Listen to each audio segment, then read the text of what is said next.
each moment is hell. You know what I mean? Like, man, this show is getting like super heavy, but you know, there are times, there's one time I remember being in the hospital and just screaming in agony. And I'm trying to explain to the nurses that, you know, I need more pain meds. I need more morphine. That's what I was on at the time, liquid morphine. And the nurses are like, you're going to OD if we give you more.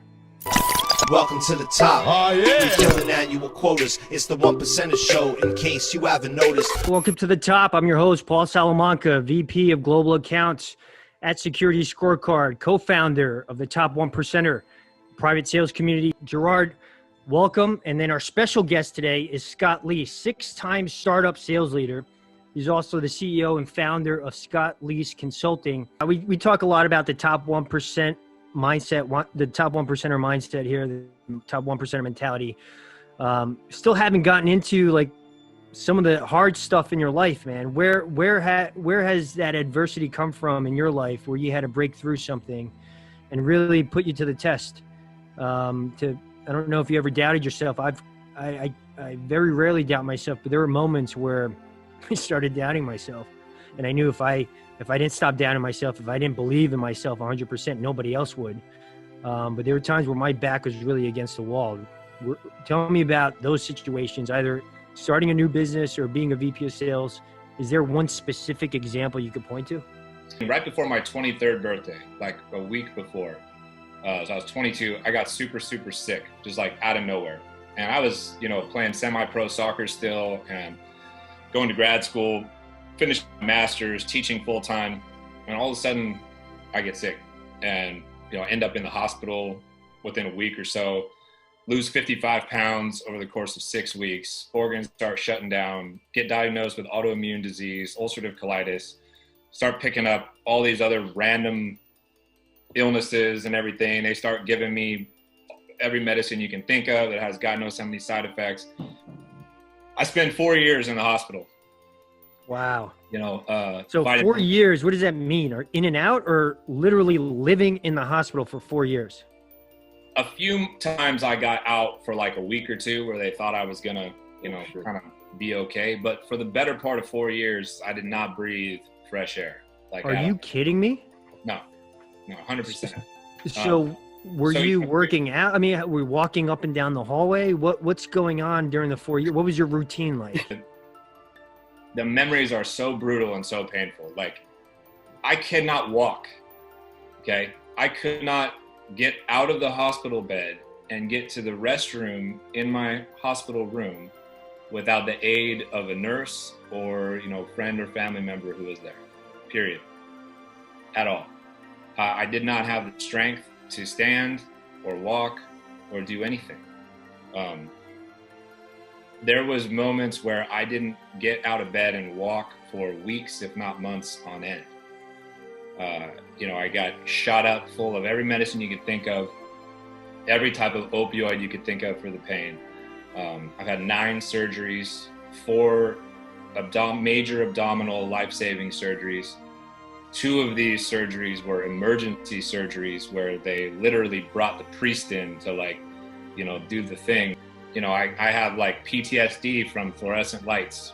If you've ever, you know, if you've ever been in the hospital and you look up, you can see those fluorescent lights. And I remember being on my back and getting wheeled on the gurney into the surgical room and those lights. And so now every time I go to the doctor's office and I see those lights, I get like antsy. I don't like it, you know, at all. So to kind of go back to your question, you know, you mentioned like difficult moments, you know, as in sales or as a VP or whatever. Like, none of that shit is hard compared to what I've already been through. Okay. And so I have a different perspective, I think, than people who haven't been through something similar. So I tend not to worry too much about all that stuff. Right. And if you combine how I think about diversification and side hustles and all these kind of things, like, and the work that I've done, what do they do? Fire me? Okay. Like, it'll take me 48 hours to get another job offer. That's very empowering to be able to have that type of confidence in how you go about your business, right? But when you're in that moment, dude, when I was in that moment, I was like, holy shit, this is really happening to me. What are you saying for that first time when you're in that moment? Because you to break out of there, man, you have to keep yourself sane. What's your internal dialogue? What are you doing? Are you reading books? How are you getting through that moment? Well, so one thing that's important to think about is, we're talking about 20 years ago. So there's no Wi-Fi in the hospital. There's no cell phones and iPhones. There's no Netflix. There's no, community, really, right? So I was, Newspaper. yeah, I was USA Today. I was isolated, completely isolated, I did read a lot, but it had nothing to do with sales or business. I was a psychology major with a religious studies minor, and I have a master's degree in learning and instructional technology. None of these, whatever I studied before was like gone by the time I'm in the hospital. As far as business, I had no mind for making money at the time. So I'm reading like, you just want to live. Yeah, I just want to live, but I'm trying to pass the time. So like I read every Ender's Game novel that there was, like science fiction. And then, people would start giving me books like Dostoevsky and War and Peace type shit. I murdered every book that you could possibly think of because that was all that I could do, right? And, I was so sick and in so much pain and so doped up. I mean, I'd be fucking nodding off constantly in the middle of the page. It would take me ages to finish books.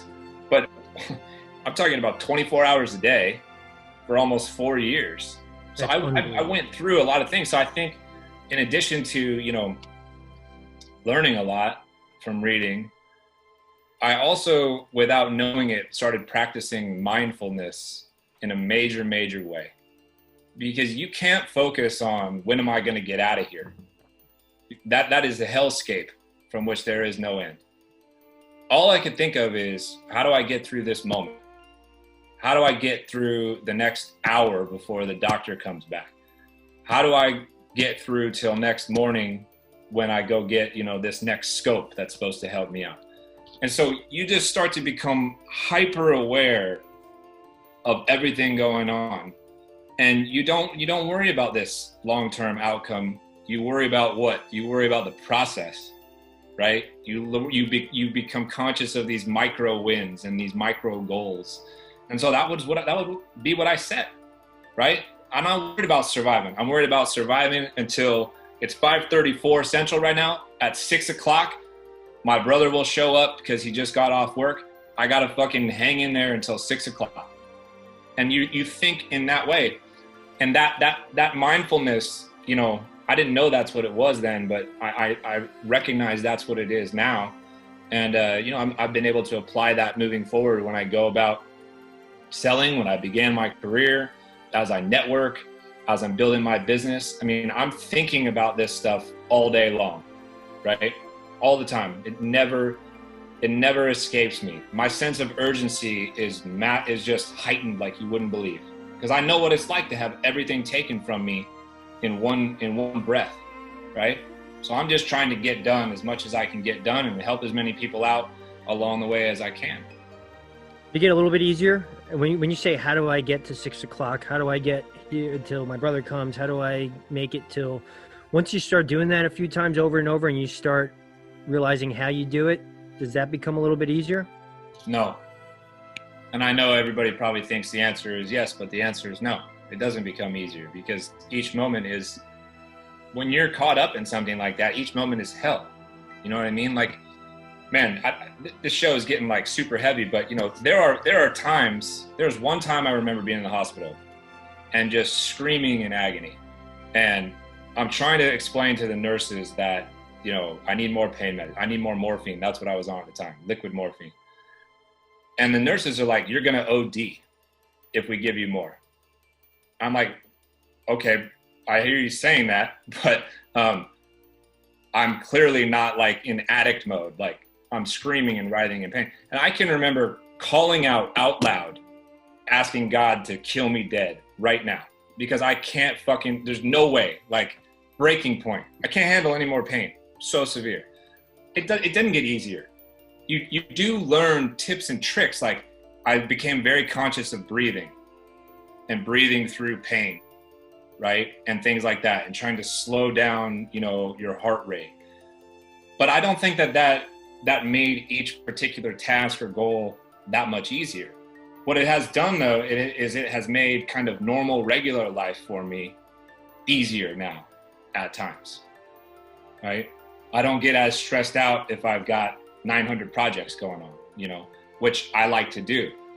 I have a hard time saying no to things because I want to get so many things done, right? I'm like, I can handle that. But it grows and strengthens like a muscle. Like, my capacity for getting shit done now is very, very large. I mean, a friend of mine, Josh Roth, who maybe people know, he literally texted me earlier today and said he was convinced that there's 2 Scott Leeses. There's no way that, one person can get all this done. Nice compliment. Yeah, I'm like, no, awesome. my capacity has just, grown. I've become efficient and mindful of each particular task and try to become as, effective as I can in each moment. I love it, man. That's a great, thank you for sharing that, Scott. That's very hard to imagine, right? Very hard to imagine. I'm happy you turned the corner, obviously, more than turned the corner. And then you had the mindset, dude. So you use that mindset, like you said, to apply to sales. You get so many no's. What does a no compare to what you were going through? That means nothing to you, right? Yeah. You just keep going through those no's until you get a yes. Yeah. Yeah, dude, I love it. That's a great story, man. I know today we talked a lot about overcoming obstacles. We talked about just giving yourself a chance to ride that wave of success. Just keep waiting until 6 o'clock. Do what you have to do to get to 6 o'clock. And as a wise man, Nas, once said, why shoot the breeze about it when you could be about it? Welcome to the top. Oh, yeah. We killing annual quotas. It's the 1%er show, in case you haven't noticed.